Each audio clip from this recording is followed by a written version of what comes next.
Hey guys, welcome to my channel.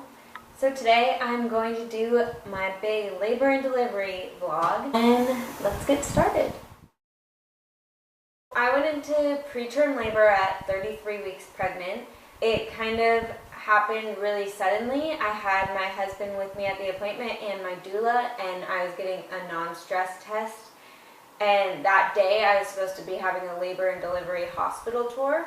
I went into NST and they hooked me up to the machine and they kept checking on me and asking me, like, do you feel these contractions? And I was like, yeah, I feel them. I didn't think anything of it. I just thought I was having Braxton Hicks contractions. So I went to the doctor's appointment after the NST and they wanted to check my cervix to make sure that they were just Braxton Hicks and not actual contractions. So they did this test which determines if you go into preterm labor or not, and it tells you whether or not you're going to go into labor within 2 weeks. And they checked my cervix and I was 1 centimeter dilated and 50% effaced when they checked me. And they're like, oh yeah, you need to go to the hospital now. I was there and I was having pretty bad contractions. They said that they were 1 minute apart. All the nurses kept asking me, like, are you feeling these? Because these are like really high contractions, as in like they should be very painful, but they didn't feel that bad to me. We were waiting on the test to come back, and it seemed like it took forever for the preterm labor test to come back, and everyone was convinced I was in preterm labor. They were like, you're gonna have this baby. They were deciding whether or not they wanted to give me steroid shots. We were waiting and watching, and they gave me two bags of fluids.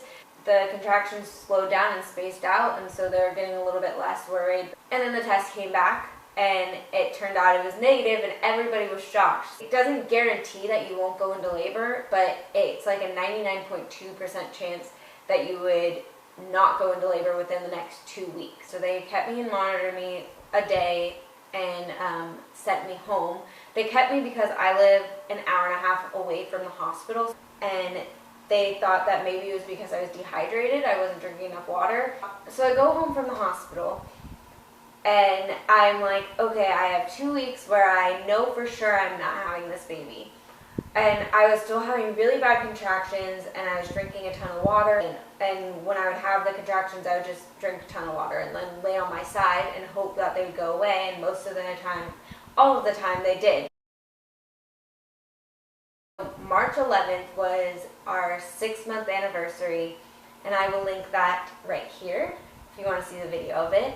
It was the day before our 2-week mark, and at about 11 o'clock at night, I started getting really bad contractions, and I didn't think anything of it because I still had one more day where I know the baby wasn't coming, and I was just like, oh, I just need to drink more water and lay on my side. So I drank water and laid on my side, and they still didn't go away.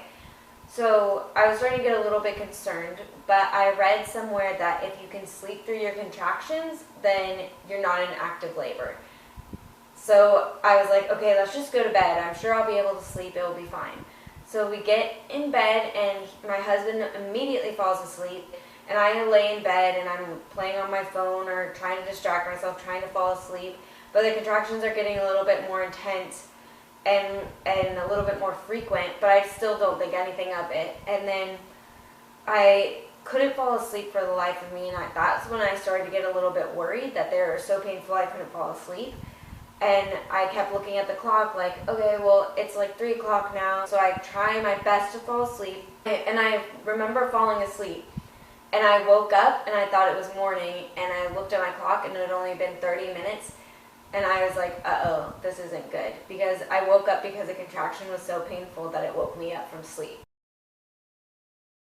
March 12th, I had a doctor's appointment. So I was in a lot of pain at this point. It got pretty bad. And I knew that I probably should call my doctor, but I didn't want to because I'm stubborn. I couldn't stay in bed anymore because of the pain, so I got out of bed and kind of just walking around. I was in the nursery, just kind of in the rocking chair. I decided to contact my doula and let her know what was going on, and she called me right away and was like, I think you should call the on-call nurse. And at this point it was like 6:30 in the morning. And I was like, okay, I will. I called the on-call doctor and they said, oh, well, he'll call you back. They're like, what's the best number? And I gave them the wrong number because I was in so much pain I couldn't think correctly. So I guess I gave them my mom's phone number. So I was waiting for this doctor and I didn't know why he hadn't called me back. And at this point it was like 7:30. And so I just waited until 8:30 and called my doctor's office and explained what was going on, saying I was having really bad contractions, that I would like to be seen a little bit earlier if they had any appointments. So they luckily were like, when can you get here? I started just packing my hospital bag and letting my husband still sleep. And I was in so much pain. I was throwing things together in the hospital bag. I was kind of trying not to freak out. And my husband gets up.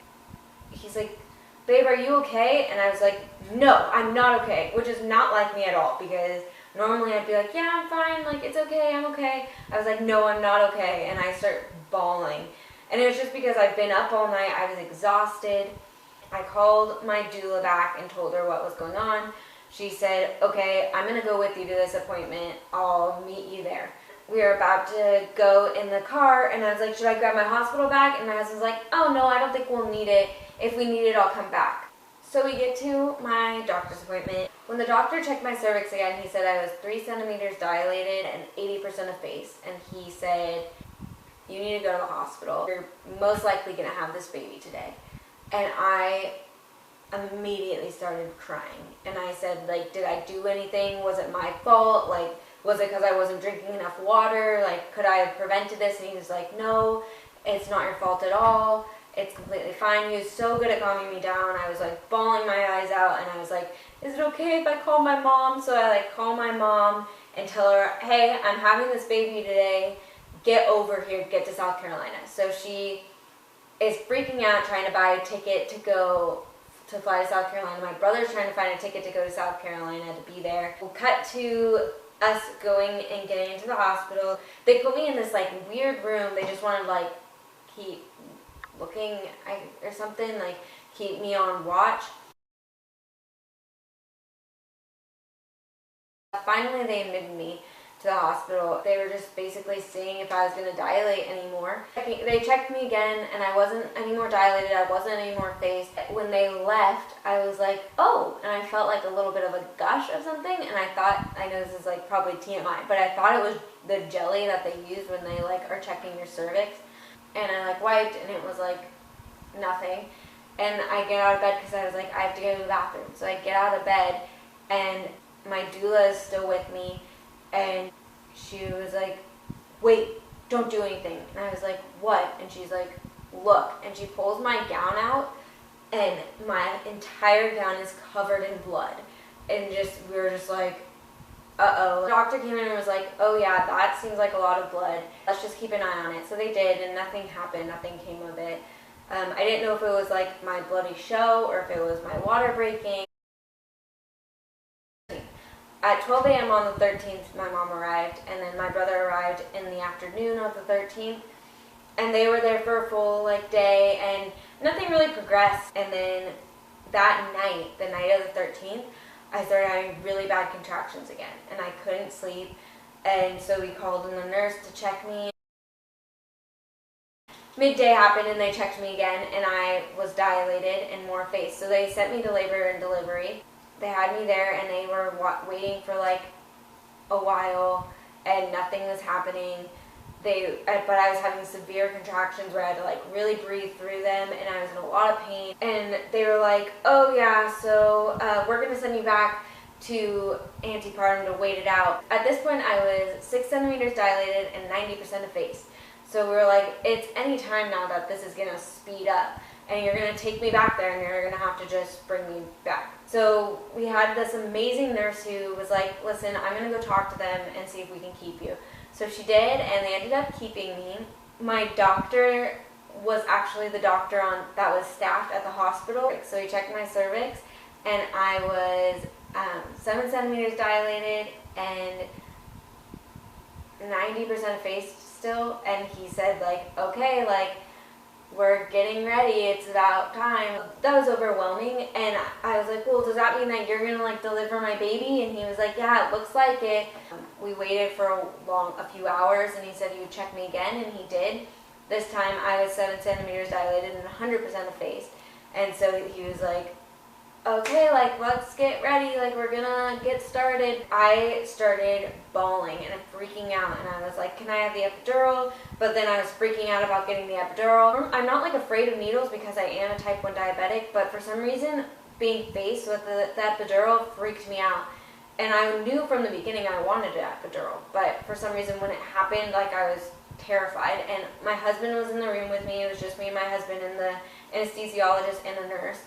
And they did it, and literally that was the best thing I could have ever done. It didn't hurt at all. The epidural, like, was amazing. I was afraid of being numb, like not being able to feel anything, but with an epidural, you can feel your legs. You can like feel your legs, you can move your toes, you just don't feel the contractions. And that was just like a breath of fresh air to not feel those contractions anymore. It was getting kind of late, and the doctor was going to switch, and it was going to be a doctor I didn't know, and I was so devastated that he was not going to be there to deliver my baby because I had my heart set on him delivering my baby.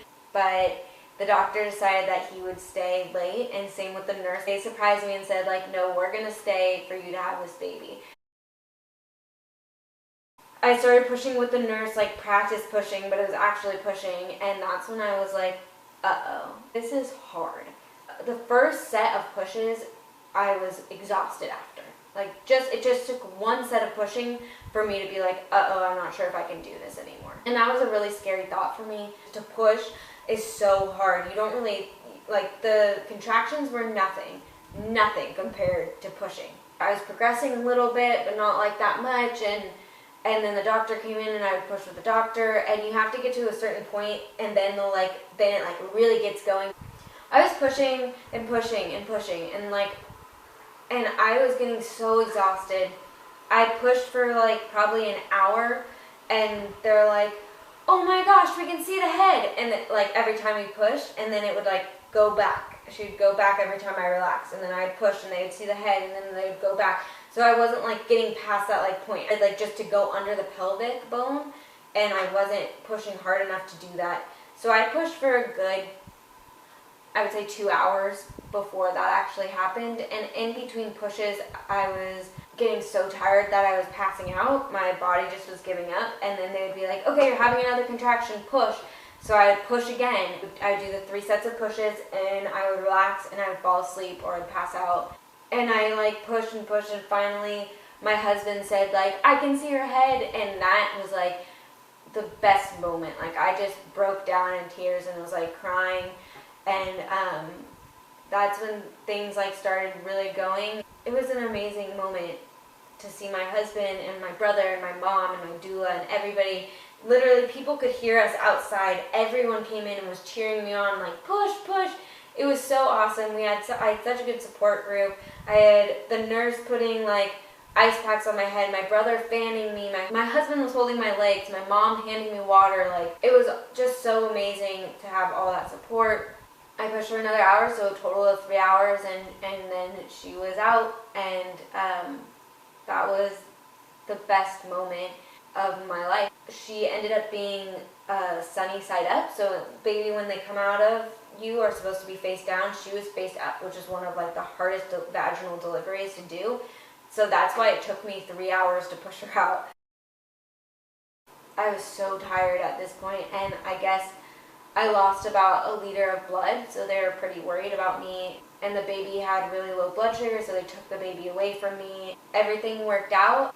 It was 3 days of labor and 3 hours of pushing, but it gave me the best gift ever, and I wouldn't trade that for the world. And I actually missed the experience. I missed like the excitement and the strength that I felt. No one could ever explain what it's like to have a baby. Anyways, and then you end up with the most beautiful, precious gift ever, and this is my precious gift. Her name's Aurora Marie Nelson, and I love her with all my heart.